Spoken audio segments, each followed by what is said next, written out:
Économie mondialisée qui s'interroge assez rarement sur la transition énergétique. Pourtant, le pétrole a un coût et certains n'hésitent pas à réfléchir à une solution qui peut surprendre. L'avenir pourrait-il être le transport à voile?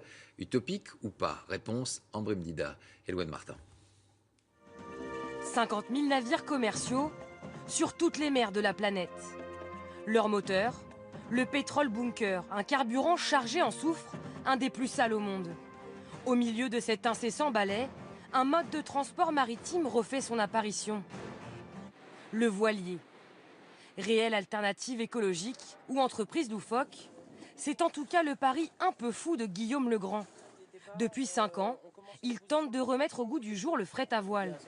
Ce matin, rendez-vous avec un de leurs clients près de Nantes. Ces caisses ont été chargées à Bordeaux il y a 4 jours.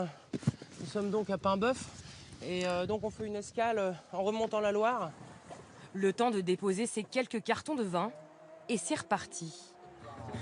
De port en port, l'équipage s'approvisionne et décharge certaines marchandises. Bordeaux, Oléron, puis Paimboeuf. Destination finale, Nantes. 1, 2, 3, ok. Guillaume Legrand, ancien analyste financier à la City, mise sur le fret 100% propre. Pas à pas, ce Breton a monté son entreprise et résultat, rien que cette année, la flotte de 5 navires a livré près de 200 tonnes de produits. Sur le pont de Corentin, on a toute la futaille, on a les barriques. Ici, on a donc du whisky. Là, on a du cognac biologique et des vins bio et biodynamiques. En tout, près de 10 tonnes de marchandises sur le bateau qui arriveront à destination sans avoir pollué. Sur une bouteille de vin livrée en Bretagne de Bordeaux, on va avoir une capacité à réduire le bilan carbone entre 70 et 80%. Cette société ne se contente pas d'aller chercher ses produits en France. Des bières d'Angleterre, du vin et de l'huile d'olive du Portugal, mais aussi du café de Saint-Domingue et du rhum de Guadeloupe. Pour traverser l'Atlantique, il faut compter environ 30 jours, presque 2 fois plus que le même trajet en cargo. C'est le gros inconvénient du voilier, un moyen de transport lent qui coûte plus cher aux clients. On va avoir un surcoût de l'ordre de 10 à 15 centimes par bouteille de vin, qui est une belle bouteille de vin en prix final de l'ordre de 8 à 10 euros. Plus cher, oui, mais chaque produit est labellisé transporté à la voile. Un argument convaincant. À Nantes, Nicolas Mandret, un caviste, vient lui-même chercher sa marchandise sur le bateau. Nous, qu'on puisse justement les vendre à nos clients en tant que tel, en tant qu'un vin écolo qui a voyagé un petit peu en mer, donc qui justement peut changer éventuellement l'aspect du vin en soi.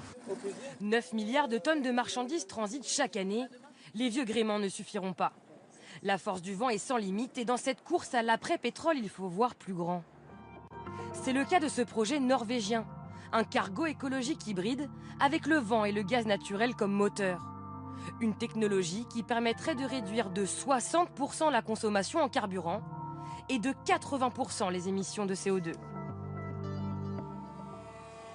Dans cet atelier, près de Bordeaux, Yves Parlier, grand skipper des années 90, teste un nouveau système de pilotage pour un projet un peu fou. Tracter des cargos avec une aile de kitesurf, un cerf-volant géant, pour aider les moteurs. On pourrait avoir ça sur le tableau de bord du bateau. Et donc, avec ces différents joysticks, je peux envoyer le kite à droite, l'envoyer à gauche. Utiliser la force du vent et réduire de 20% la consommation de carburant des navires commerciaux. Il y a déjà des essais sur des bateaux, donc aujourd'hui de taille, on va dire, de 24 mètres. Et petit à petit, on monte en taille et on espère équiper un cargo en 2019 pour les premiers tests.